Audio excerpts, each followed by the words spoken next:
Excellencies, dear guests, the ITF, a leading platform in Africa to reinforce trade and investment and economic integrity. It reinforces cooperation and reinforces the objectives of the African Free Zone.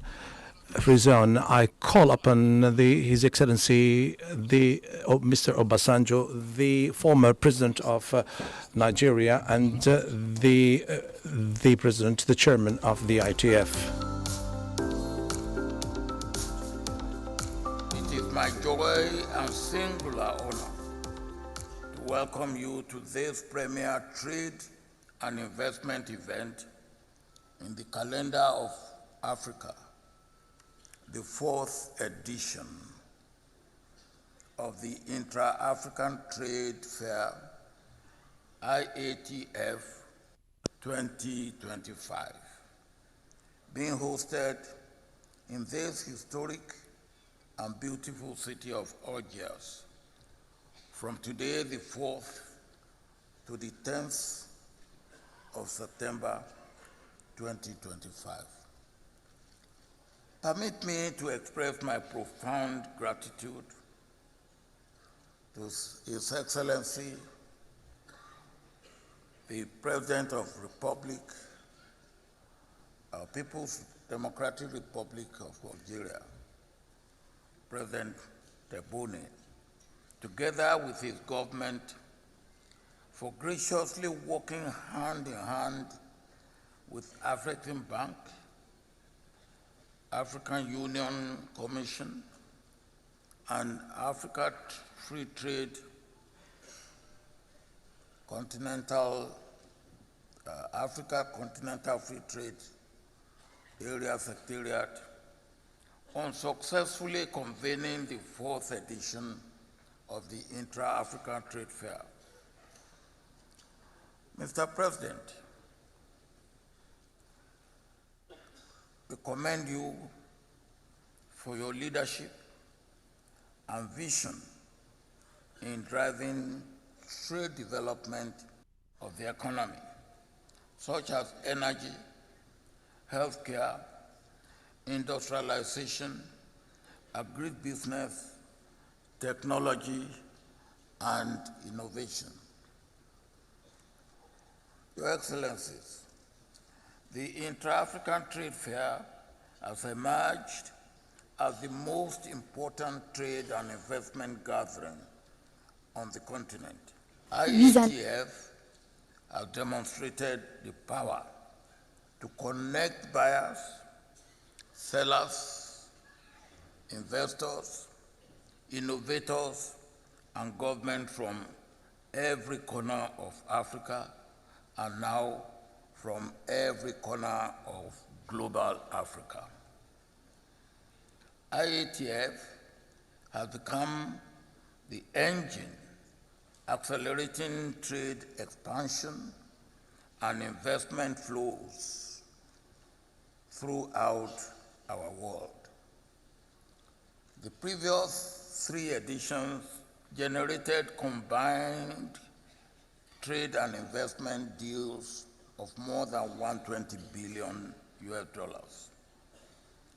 Mr. President, when I met you in July, you wished and promised to work to make this edition of IATF to be the biggest and the most successful.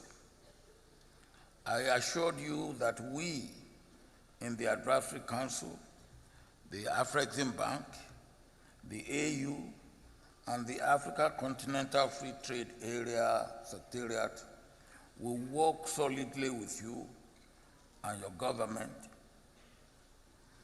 With 48 African countries participating in exhibitions, the largest so far since IATF began in 2018, we have achieved one significant measure of the best.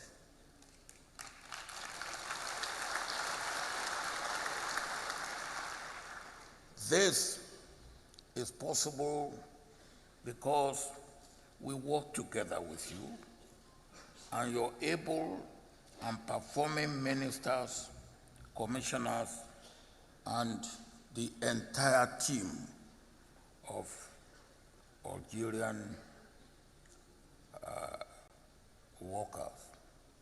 Your Excellencies, ladies and gentlemen, as I conclude my welcome remarks and as part of today's opening ceremony, we arrive at a very special moment.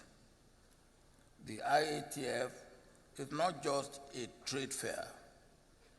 It is a journey across our continent and global Africa, carried forward by nations that share in the vision of intra-African trade and regional integration.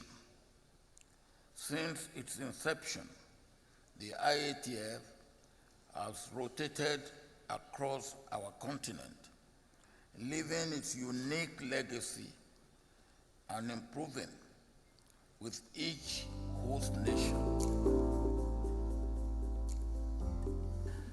I wish to start by expressing, as a co-convener of the Intra-Africa Trade Fair, our deep appreciation to Algeria for hosting us for this edition of the Intra-Africa Trade Fair.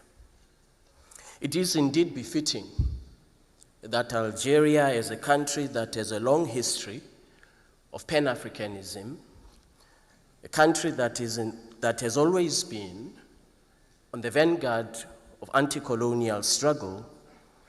It is befitting that we are here today to express our desire for the economic sovereignty of our continent. We therefore appreciate the opportunity to be here. The Intra-Africa Trade Fair is the AFCFTA marketplace, where business, investors, governments, and innovators convene to transform policy into action. Since its inception, the IATF has enabled our businesses, our economic operators to expand market access, to showcase African products and services, and to attract much-needed investment. Above all, it has become the marketplace where partnerships are built, deals are executed, and regional value chains are further strengthened. The results, of course, speak for themselves since the first edition. In Cairo 2023, the third edition of the IATF attracted nearly 28,000 participants and almost 2,000 exhibitors, generating trade and investment deals worth over $43 billion. Here in Algiers, we commit to surpass that figure, not because we're in competition with one another, but because as Africans, we strive for perfection. These figures highlight our determination to trade with one another. Here in Algiers, we expect more than 35,000 participants, 2,000 exhibitors, and over $44 billion in trade and investment deals. But the true success of the IATF truly is not in the numbers. It is in the jobs that are created, in the innovation that is supported, in the empowerment of our SMEs, in the empowerment of young entrepreneurs, in the creation of opportunities for women-led businesses, and placing at the center of Africa's economic transformation inclusive opportunities. This year's theme, Gateway to New Opportunities, could not be more appropriate. It reflects Algeria's role as a hub for connecting the continent's markets, as well as our collective ambition to make the AFCFTA the driver of Africa's economic transformation consistent with the mandate of the Assembly of Heads of States and Government of the African Union. The ambition we have has never been more urgent.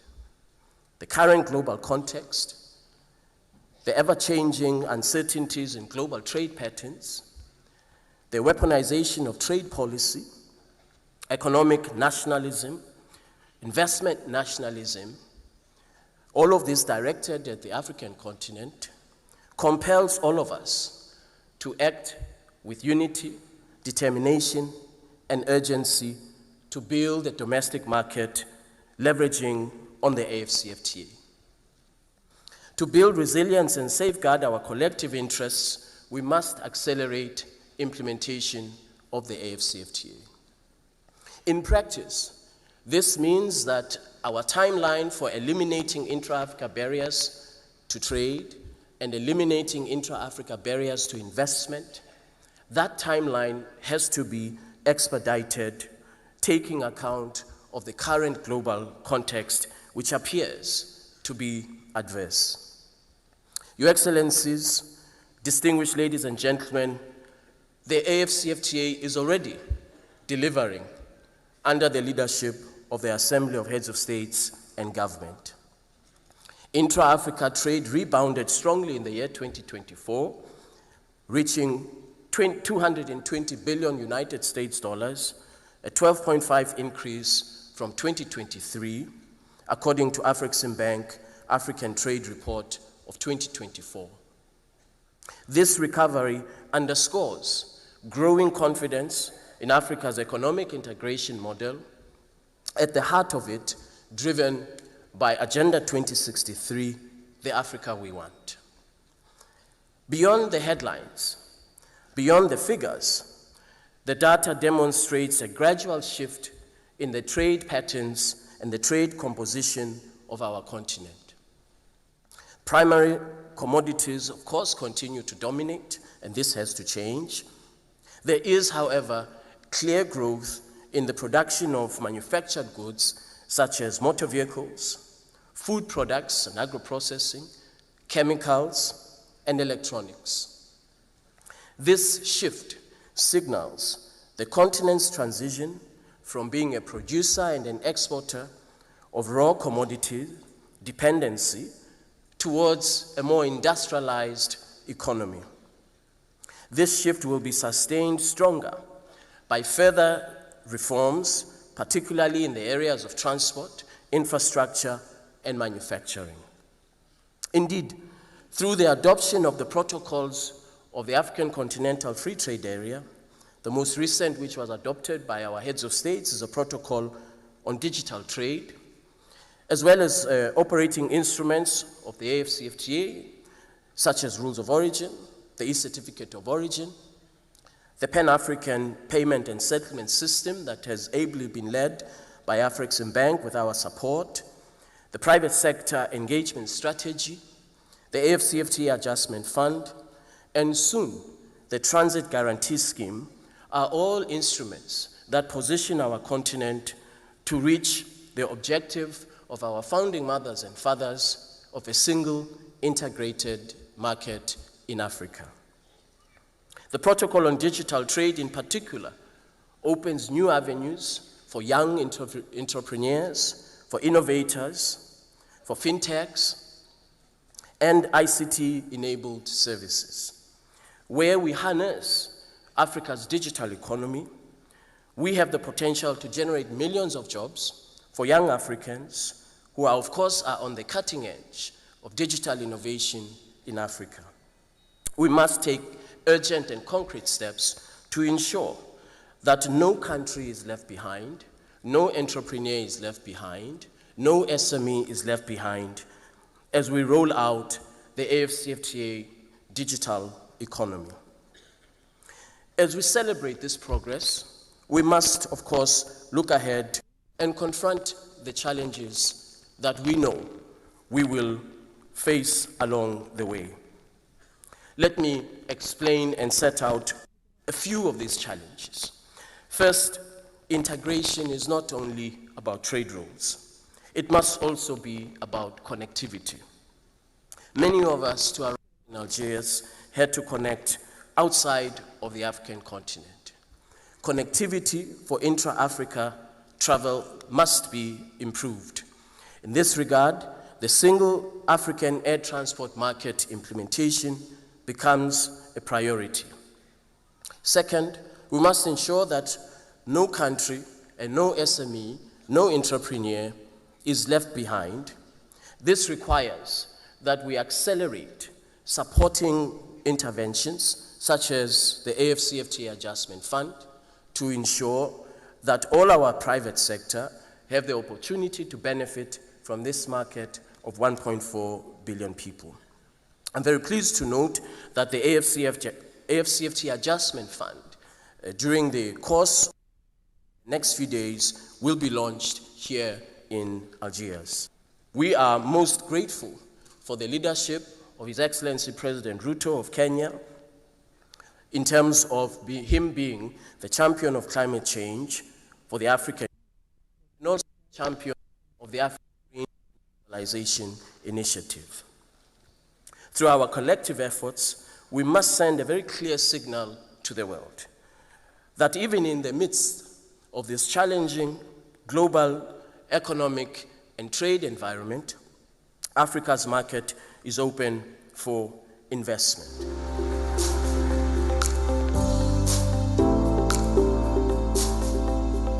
As we gather in this beautiful city of Algiers to mark yet another significant milestone in our journey towards attaining Africa's economic emancipation through intra-regional trade and investment, we must remember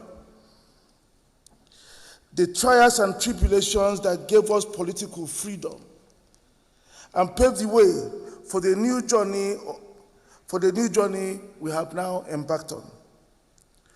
Algeria, and indeed Algiers, was one of the epicenters of the struggle that helped shape Africa as a free and independent continent.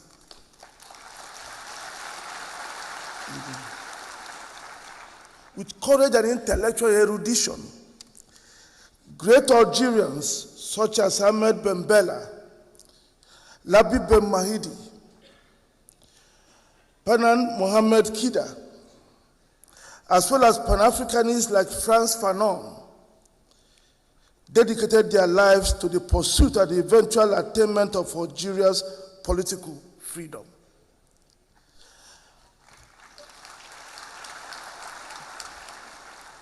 And today, under the leadership of His Excellency Abdelmadjid Tebboune, President of the People's Democratic Republic of Algeria, the country is experiencing an unprecedented economic transformation, the benefits of which are now extending to different parts of Africa, setting the stage for Algeria becoming the proud and worthy host of the 4th Intra-African Trade Fair.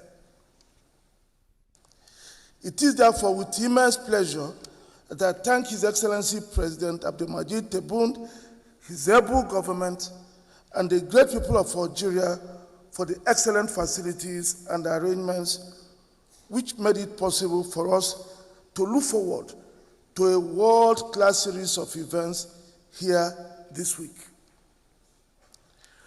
Hosting an event of this magnitude and complexity is no mean feat.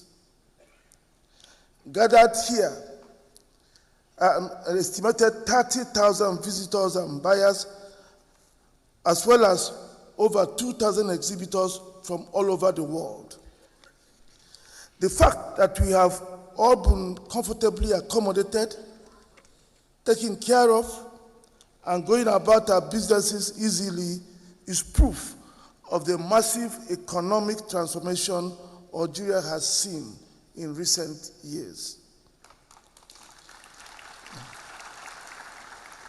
They are also proof to all of us as to what is possible when we take our destiny in our hands.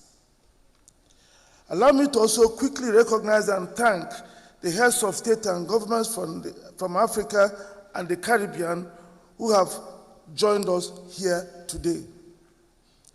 The honor of your presence at this opening ceremony reflects your confidence in and respect for the leadership of Algeria, as well as your strong support and confidence in the work of the bank and its partners, the African Union Commission and AFCFTA Secretariat, in using the trade fair to promote Africa's economic integration. Your Excellencies, distinguished ladies and gentlemen, since the 1960s, when many African economies began to gain political independence, it has always been understood that political independence without economic empowerment will be nothing but glorified servitude. As we can see from the enthusiasm and the expectations of the thousands of African youth, as well as the business and government representatives gathered here in Algiers to attend this trade fair, the long-anticipated struggle to free Africans all over the world from decades of servitude is now moving from lip service to action. But just like political independence, economic empowerment can only be earned and not granted on a platter of gold. To transform from what Frantz Fanon referred to as the wretched of the earth to owners and controllers of capital will require a courageous, disruptive move.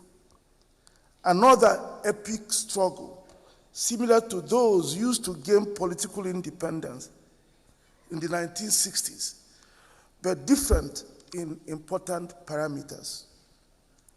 In 2019, at the annual meetings of our President Bank shareholders held in Moscow, I described the new struggle this way, and I quote, "A revolution is sweeping across the African continent without bloodshed or conflict.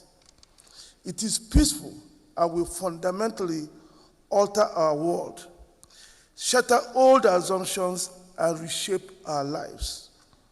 It is easy to underestimate, as it is not accompanied by banners or fanfare. The revolutionaries are of a different breed.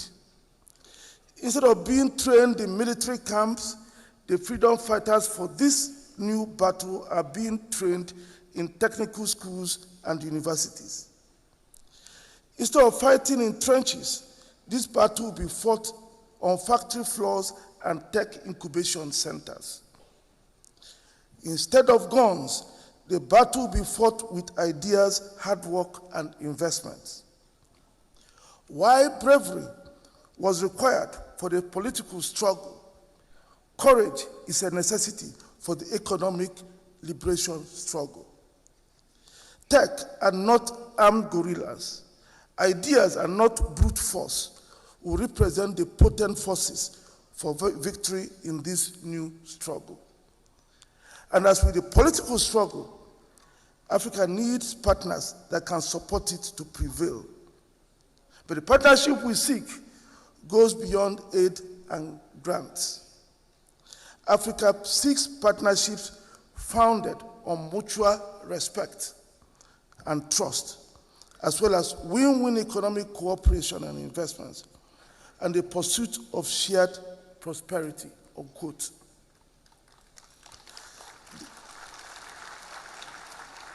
The Intra-African Trade Fair, through its 4 editions since 2018, has proven to be a solid platform for launching winning ideas and initiatives, forging continental and global partnerships, unlocking critical funding, and visualizing unprecedented market opportunities.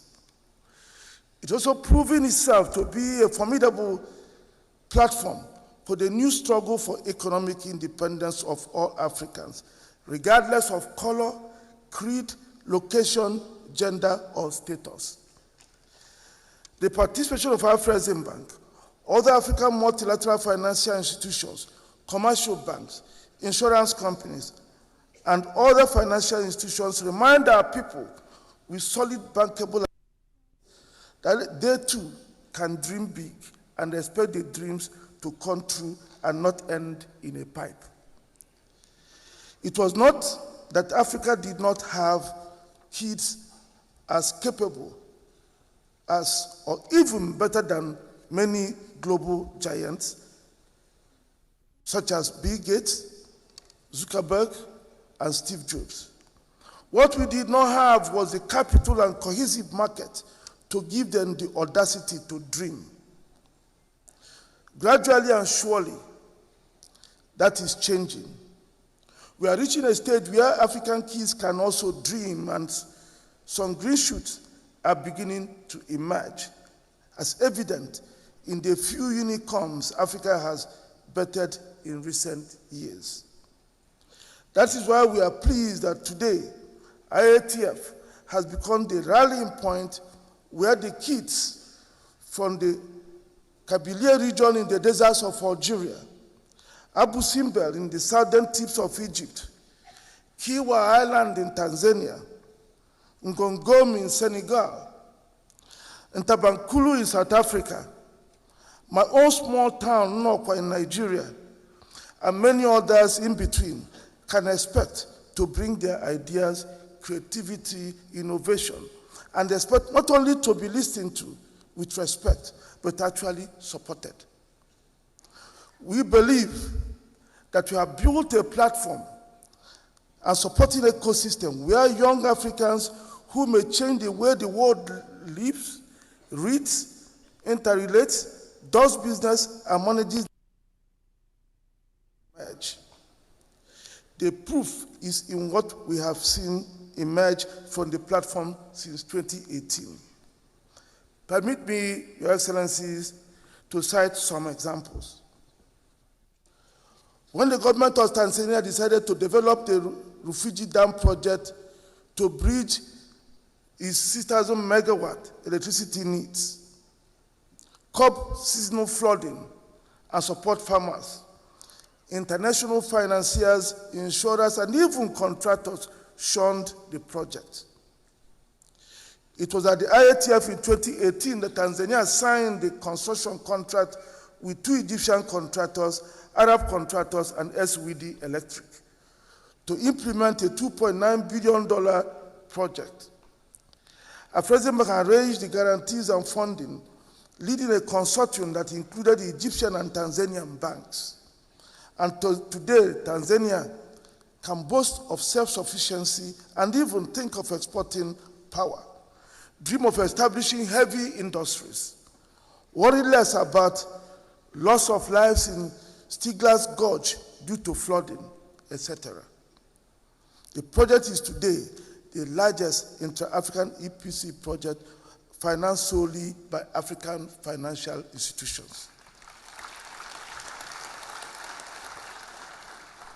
Another example, after gaining access to the Intra-African Trade Fair through the Elumelu Foundation, Ndubisi Arinze Eze, Chief Executive Officer of Area Industries Limited, a young Nigerian innovator, was discovered by Singaporean investors at IATF 2018. And today, he designs and produces drones in Singapore, which are revolutionizing farming globally, with sales into Southeast Asia, the Middle East, Africa, and South America. At Intra-African Trade Fair 2021, Comoros Island struck a transformational opportunity to develop and modernize its tourism industry when he signed a deal with SWD Group of Egypt to develop the Galawa Hotel project, which is a landmark 5-star resort now under development on the northwest coast of the Comoros Islands, reviving the site of a country's former legendary hotel that was abandoned. Afreximbank arranged the financing for the implementation of that project. At the 2023 IATF, Afreximbank signed a $450 million global credit facility with our RISE integrated industrial platform, a leading developer and operator of industrial parks and special economic zones.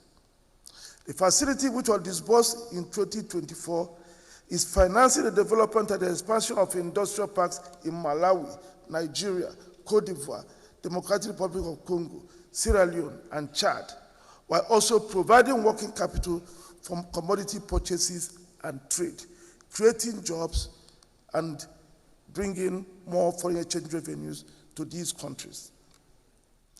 At the IATF 2023, Samapeche, a medium-sized enterprise in Mauritania, sealed a $12 million deal that enabled it to build a fish processing factory, expand its storage capacity by 3,000 tons, and add 3 boats to its fleet. As a result, the company increased its export business to African and non-African countries by over 65%. Your Excellencies, distinguished ladies and gentlemen, all these good and encouraging things did not happen by chance. The journey we began in 2017 when we started planning for the inaugural trade fair, which was held in November 2018, was a strategic move drawn from our Afreximbank Intra-African Trade Strategy, launched in 2016. The Herculean task of converting vision to reality, mobilizing African states, thousands of exhibitors, buyers, and sponsors for an event of such a magnitude was only made possible by the strong support Afreximbank received from many. As I exit the stage, I'm convinced that you have built a solid platform that can stand the test of time. After 4 events and almost 8 years, it is time to institutionalize the initiative and lessen the burden on Afreximbank and its collaborating partners, the African Union Commission and AFCFTA Secretariat. That is why I'm very pleased that the Advisory Council has approved that Harare, Zimbabwe be the new headquarters of the independent IATF entity. I thank all the countries that bid to host for their effort and also the spirit of sportsmanship that was exhibited throughout the entire process.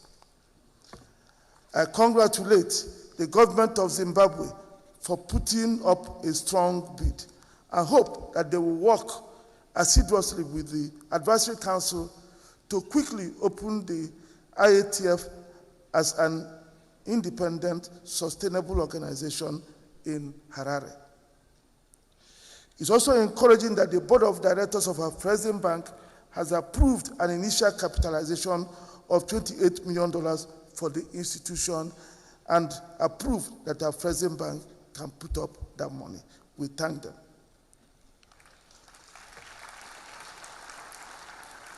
While we anticipate that the organization will strive for financial sustainability, I would like to seize this opportunity to call on African governments, corporations, and financial institutions to support this initiative during its early teething stages. And as I'm about to wind up, I would like to invite all of you to the Afreximbank Pavilion.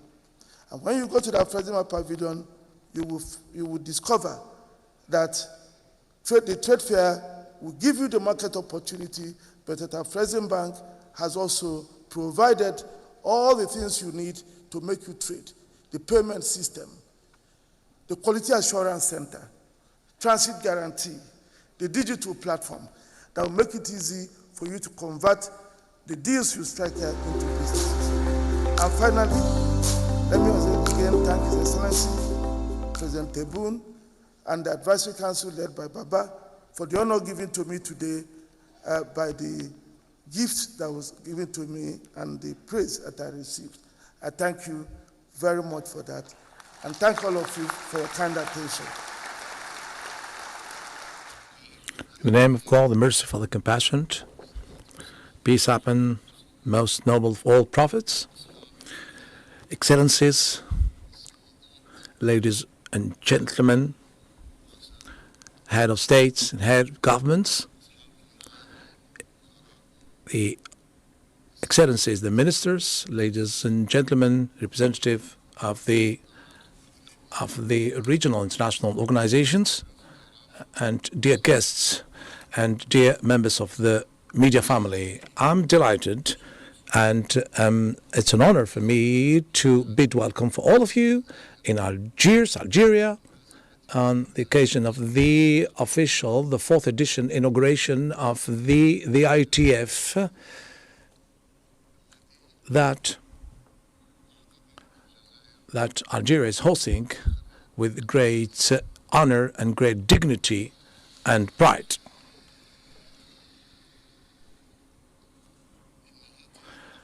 This edition is taking place in an international, global environment full of sensitivity, a circumstance where events are speeding up in an unprecedented rhythm, and dangers are worsening that jeopardize the deterioration of the international order, the existing one.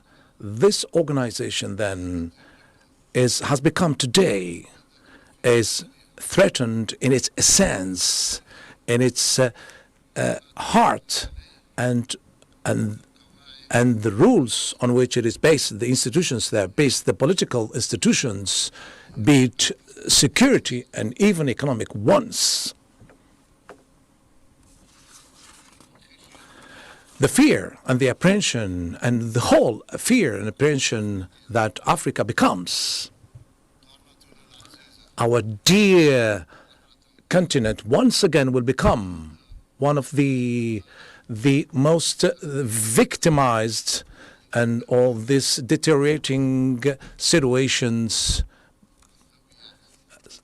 by knowing the priorities and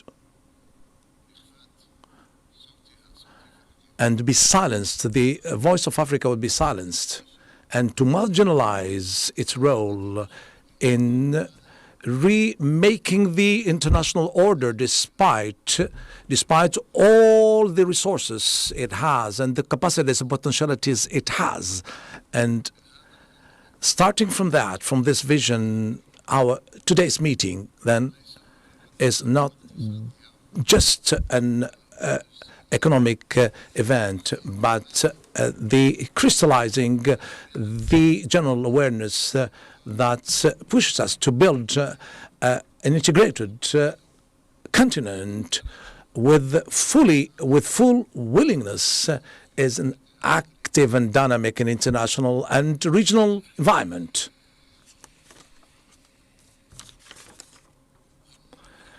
Our concern today is by excellence economic, and it's the destiny, and it reminds us to ask the question, the substantial question: where is Africa today standing in the international economy?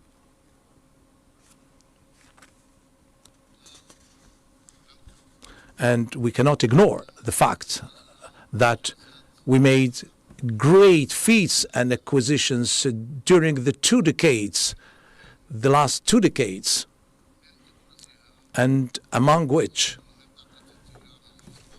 activating the African Free Trade Zone and the accession and the joining of the African Union to G20 and having partnership ties with the major countries and the international institutions, but the path is still long to adjust, to correct the historic faults that are made, and to get the status that it deserves in the economic scene. I'd like to review some data that I consider, honestly speaking, and that it is of paramount clarity and precision and significance at the same time. The first point in data is that Africa is still is absent in the global decision making, as it is marginalized in most the economic and trade institutions and financial international institutions.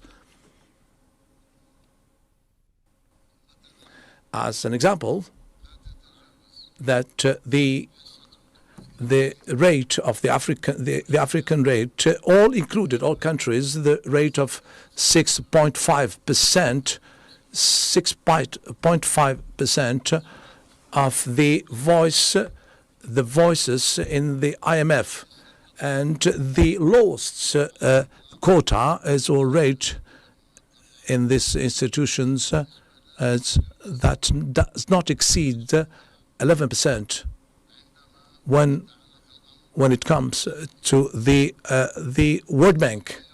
Now, concerning the World Trade Organization, despite Africa has got the position of the general manager for the first time in history, that this acquisition and this position that we've got doesn't cover the fact that Africa is limited in its status in decision making within this organization, which is the World Trade Organization. The second data as the quota of Africa in the world trade does not exceed 3%, and this is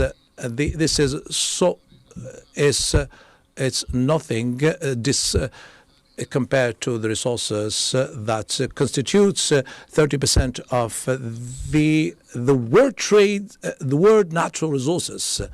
So, and it has more than 1.5 billion of population, constituting that a market, a consumption market that is a growing one and great. And the quota of the Africa in terms of the investment to Africa does not exceed 94 billion USD. This is too low if in terms of comparison. This is the lowest quota in the world. In fact, the direct investment of and the quota it's 6% of the overall of investment.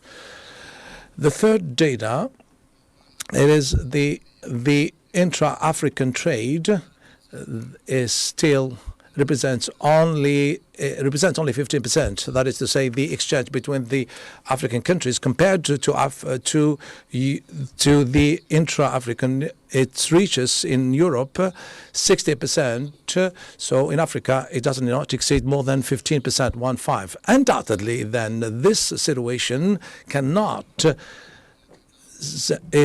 deprive our economy of possibilities of growing and providing millions of jobs for the youth.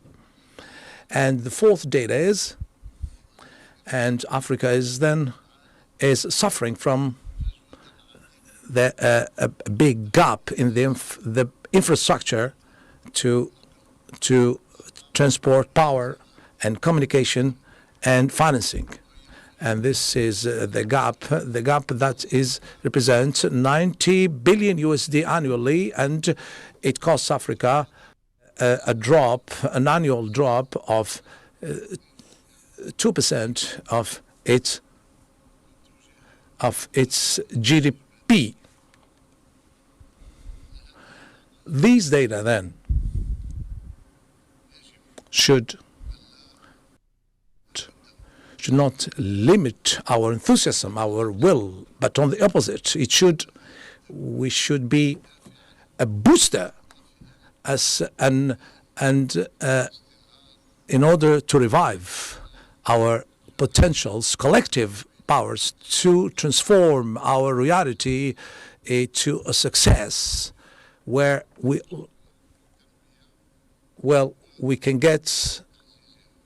can boost and foster development and growth.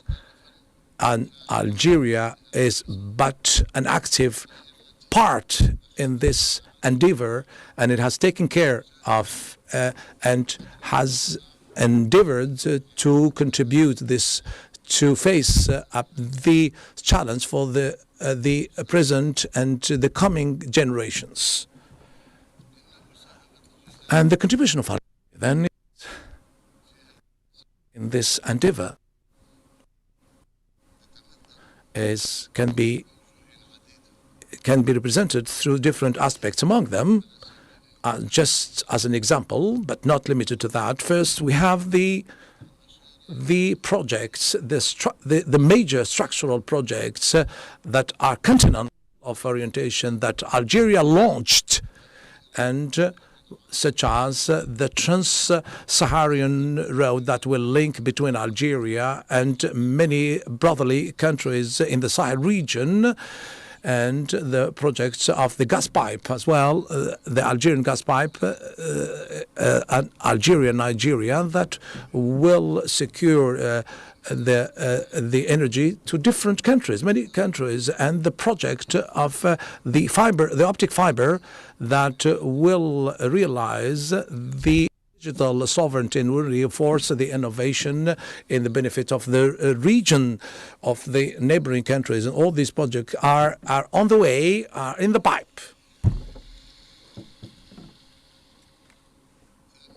Second, to reinforce the communication means with the neighboring countries, particularly through the launching the railroads that will reach to the borders of the southern bordering countries, the railway that will cross Adrar, reaching Mali, and railroads that will reach Tamanrasset, and will reach Niger, crossing Tamanrasset, obviously.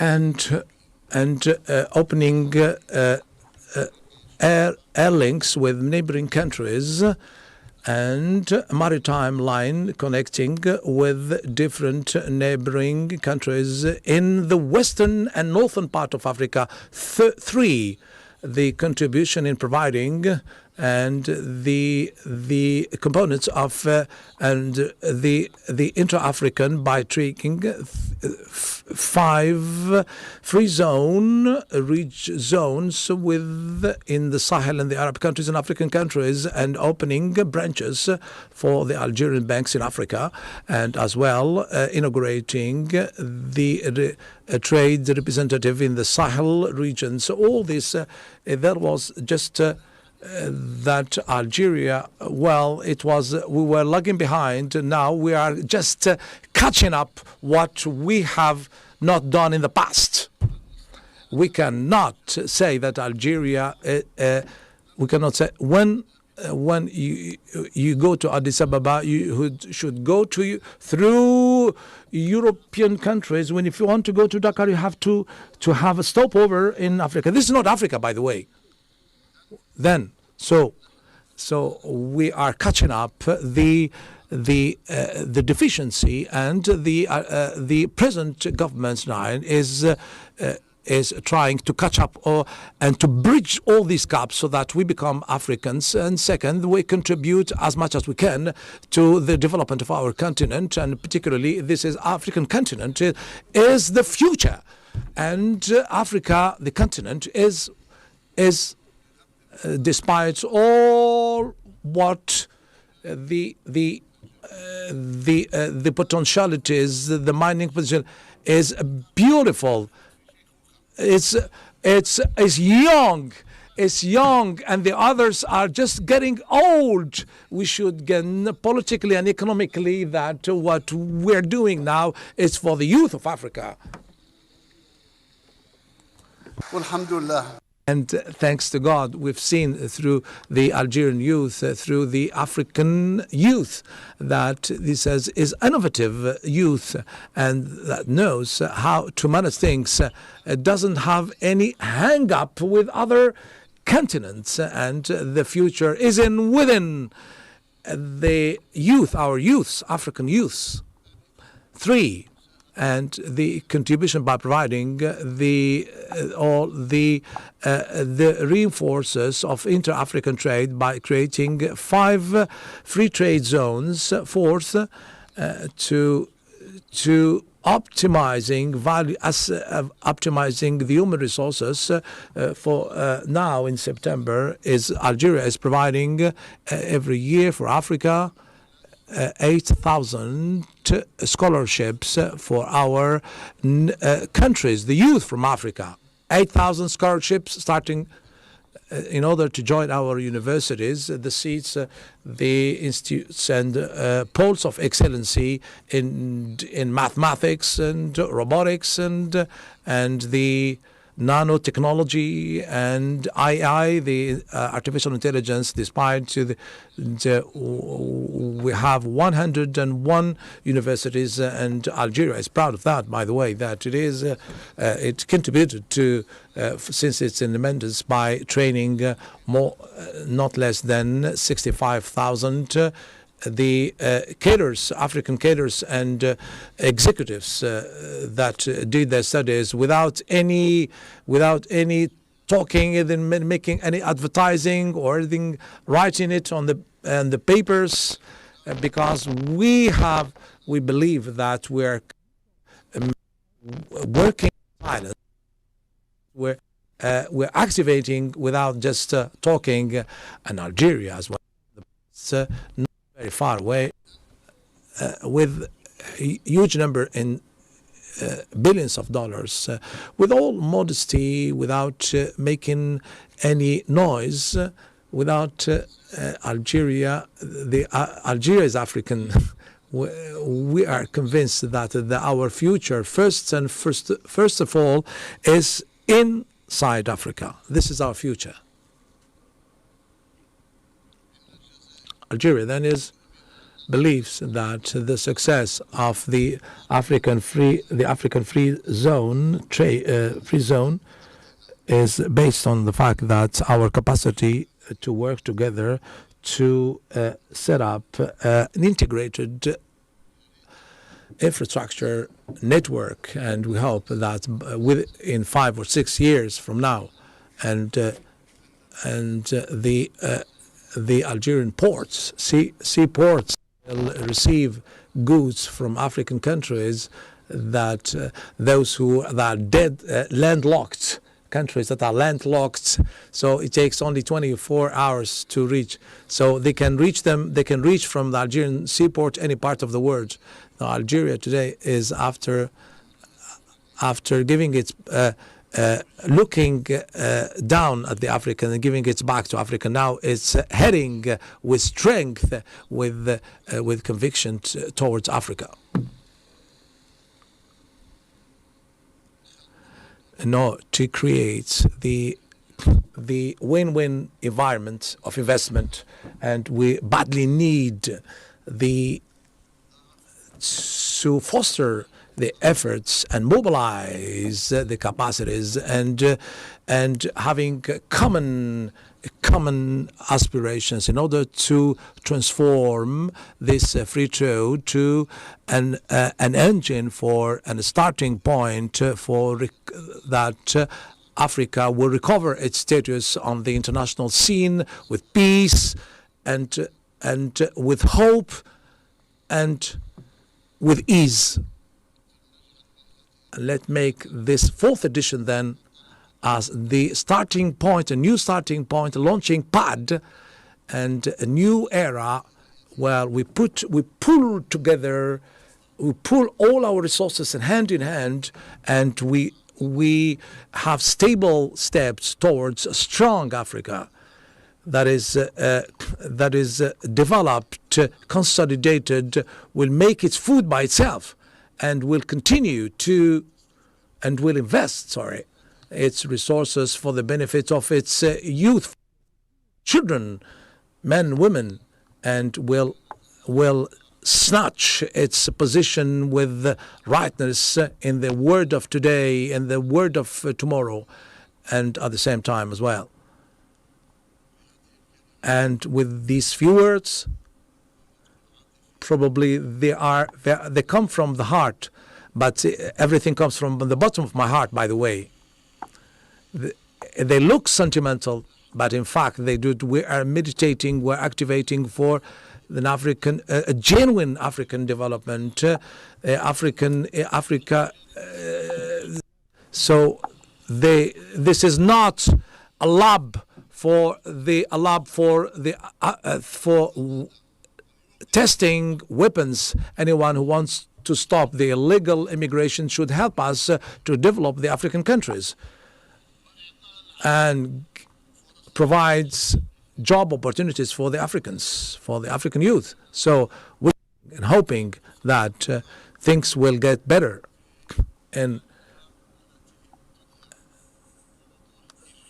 so there is the injustice towards the rights of Africans, and with your permission, I will declare the official inauguration of the 4th edition of the IATF, and I call upon you to start the discussion roundtable about the African free zone